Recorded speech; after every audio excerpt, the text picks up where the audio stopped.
Hi guys. We're covering WandaVision starting today. And we have Stormy here. Hello.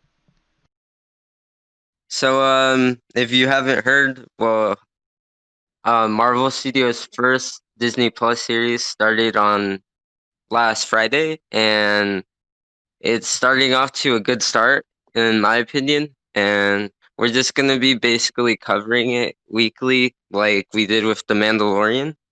And yeah, that's what we'll be doing these next few weeks. So episode 1 um and episode 2 came out at the same day, and we didn't really know much going into the show other than like it was going to be nothing like we've seen before. Um how did you feel about it, Stormy? I mean, I liked it. I mean, like I was saying, when we were talking, episode one just kind of felt like it was an introduction into the world. It gave us a couple of really good examples, like of them trying to fit in and conceal themselves. And then episode two is like kind of like where I felt like we got like not plot, but we got like kind of a sense of like the world and the show. And then obviously there was a couple highlights here and there. So to me, I felt like both of the episodes did well. Yeah. In episode 1, I think this time period was supposed to be like the 60s, if like early 60s, Yeah. and they basically had a lot of elements from like those shows from that time period. Um and it was pretty like obvious that it was trying to sort of like mimic that style. And some like key points I wanted to bring about on episode 1 were, if throughout the show on that episode, we see them like get questioned about their like past together, like Wanda and Vision, but they don't really know anything about themselves, like when they got married, like how they got there. Um, did you notice that, Stormy? Yeah, I mean, it felt like there were certain bits and pieces here and there that, like, weren't necessarily answered. I felt like that was done for story purpose. I mean, I'm sure we're gonna figure out more and more as we go, but, like, it felt like there was definitely a hole that needs to be answered, but I think that was the point. Yeah. And also something I was thinking about is, so remember, near the beginning we see a calendar and it has a heart shape on it, Yep. like because it's probably an important date. And none of them really Wanda thought it was like their anniversary, and then Vision also didn't remember what it was until like later on. Mhm. But I think what's happening here is because Vision is supposed to be this super like intelligent being who like is basically like a walking computer. So isn't it kind of strange that like he couldn't even remember that? Like, Yeah. so I have a feeling this might just be some like figment that um Wanda has created, and it's not really the actual Vision from like Infinity War where we last saw him. Yeah, I mean, we see him use some powers, but it kind of seems like he's oblivious, if that makes sense. He doesn't seem nowhere as near as intelligent as he was in the movies prior, if that makes sense. Yeah, and also throughout the episode we also see them trying to hide their powers, which is kind of strange because like in the MCU, for example, in Age of Ultron, they use their powers like, you know, like whatever. Hmm. And here they're trying really hard to like hide them. Yeah. So I'm not sure why that is. Um, I guess we'll find out. Another point I wanted to bring out was there is a quick like 30-second or a minute long commercial in like near the halfway mark on the first episode, and it was about a toaster by Tony Stark. Well, not Tony Stark, Stark Industries, and I thought that was kind of interesting because it sounded kind of like a bomb ticking. Did you notice that? Yeah, it was really strange. I got like almost like throughout the entire first episode, I kind of got Fallout vibes, if you know what I mean. Like the ominous kind of like something's here but Oh something yeah, else. yeah, Yeah, and like especially towards it, like you were saying with the commercial, like it almost felt like it was pre-planned. I don't know how to describe it. It's like a movie theater commercial, if that makes sense. yeah, yeah. Like everything's sort of like acted out and Yeah. not like real. Um, did you notice anything? Like, did anything else stand out to you in this episode? The first episode there was the opening scene. You know, I don't know how to quite describe it, and hopefully maybe you can help. But the intro that they have for the show, I don't know whether if you would call it like a Yeah, theme song, kind of. That kind of feels like really, really familiar, and I'm not sure what it's from. It seems like it's kind of like trying to build off of something else, maybe that's already existing that we don't know about. But it just seems like there's like more to that, and maybe we'll figure out more to it as we go, if you know what I mean. yeah, yeah, probably. Um,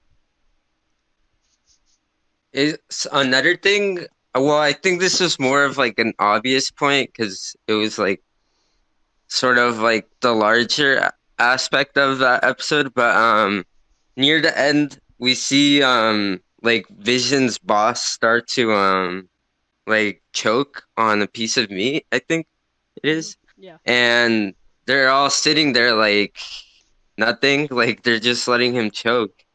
And we see this guy, this boss's wife, like telling Wanda like to stop it over and over. And I think in the way she was saying it, it felt more like she was saying it directly to Wanda and Mhm. not exactly like the boss. Maybe because like, do you get what I'm pointing at? Like, Yeah. because It. it's obvious she's has something to do with this whole thing. Yeah. It's like. So It, I don't know how to describe it, but it's like it felt like a simulation. I guess is the best way I can put it. Like kind of like that it's like happening, but it's not actually happening, and maybe she's imagining it or creating it. I mean, clearly there were points in the episode throughout that would point to that, but more so like specifically people. And it felt like she maybe was being told to like stop the simulation, if that makes sense. yeah, because like if this turns out to be this whole like sort of society world that's all controlled by her, then maybe right there she was having like a sort of mental like breakdown because she was starting to notice something was off, Mhm. but she can't just like tell what it is. So I'm thinking maybe she has no idea that she's created all this and she's also not aware. Yeah. So that could also be sort of like a thing.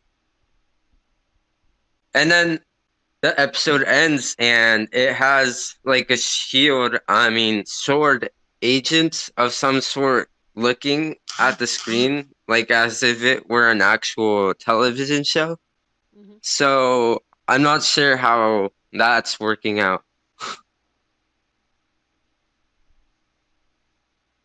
Do you get what I mean? Yeah. It it felt like I was saying like a simulation or like a TV show. I mean, clearly, but Yeah. it felt like it was like being pre-planned, or like maybe that like they know something that obviously the audience doesn't know. Yeah. Yeah, it seems like they're trying to like find out how this is all happening, but they're trying to do it without like interrupting with this fake reality that's been created. Hmm. And then one last little like Easter egg I noticed was that in the credits it says that the episode is produced by what's it called? Abe Brown.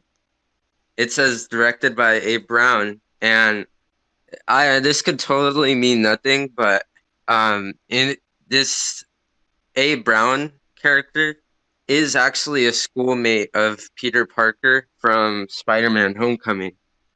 Mhm. So I'm not sure if that was just for fun as an Easter egg or that's trying to hint at something later on. Yeah. All right, so now transitioning into episode 2. Um what did you think about this episode? Like I said when the video started, I feel like episode two had more of like a story to it. It was giving us definitely more information, and then kind of hitting on the kind of middle beginning of it, like the concept of the characters and how they deal with the other characters like on screen. For example, uh, the magic show, for example, like to me, I felt like that kind of gave us a sense of like what their world, quote unquote, is gonna be like. It kind of like set the tone, and it had really ominous like vibes to it. Like going into the magic show, it kind of felt like everything, like I've been saying, is pre-planned or like that they're not real. There were things that I feel Yeah. like would have been picked up on if they were real characters. Yeah.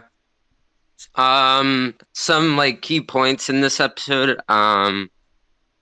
This episode had a lot of like Bewitched. I don't know if you've heard of that series, but it Mhm. had a lot of those vibes. So, you know, I felt like I was watching one of those episodes, but yeah, I thought they captured that really well. And um some like key aspects were like, when she sees that like little toy helicopter like in the bush, and it stands out because it has color. So I'm not sure what that's about. Yeah, it was interesting. I wondered about the whole color thing too because like obviously we haven't seen a lot if any color in the series other than the title. I mean, basically everything else is black and white. And Yeah, to me that kind of sets like a tone of like maybe like she's imagining it with her powers. Completely possible.